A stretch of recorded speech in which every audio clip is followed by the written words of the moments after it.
દક્ષિણ અમેરિકામાં મધ્યમાં આવેલા દેશ બોલિવિયાની રાજધાની લા પાઝમાં એક મોટી વિમાન દુર્ઘટના બની છે.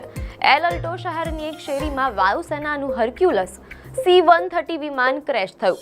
આ દુર્ઘટનામાં આશરે 15 લોકોના મોત થયા છે અને 30 જેટલા લોકો ઘાયલ થયા હોવાના અહેવાલો છે. ઘાયલોની હોસ્પિટલમાં સારવાર ચાલી રહી છે અને મૃતદેહોને પોસ્ટમોર્ટમ માટે મોકલવામાં આવ્યા છે.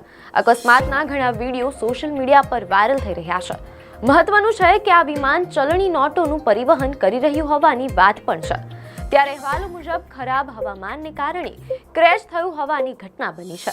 ખરાબ હવામાનને કારણે વિમાને ઊંચાઈ ગુમાવી દીધી અને પાયલટ રસ્તા પર પાર્ક કરેલા વાહનો ચૂકી ગયો. પાયલટ ઊંચાઈ મેળવી શકે તે પહેલા વિમાન વાહનો સાથે અથડાયું, રસ્તા પર ક્રેશ થયું અને આગ લાગી.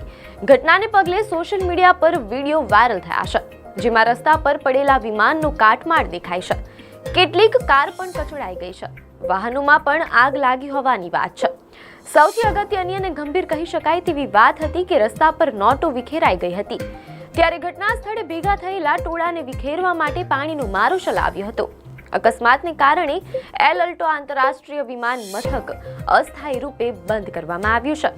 સ્થાનિક મીડિયા અહેવાલ આપે છે કે અકસ્માત સાંજે 6 વાગ્યાની આસપાસ થયો હતો. ત્યારે ખરાબ હવામાનને કારણે વિમાન લેન્ડિંગ માટે ઉતર્યું હતું, પરંતુ વધુ પડતા ઉતરાણને કારણે તે એરપોર્ટની સીમા જાળી તોડીને રસ્તા પર તૂટી પડ્યું. વિમાન અનેક વાહનો સાથે અથડાયું હતું.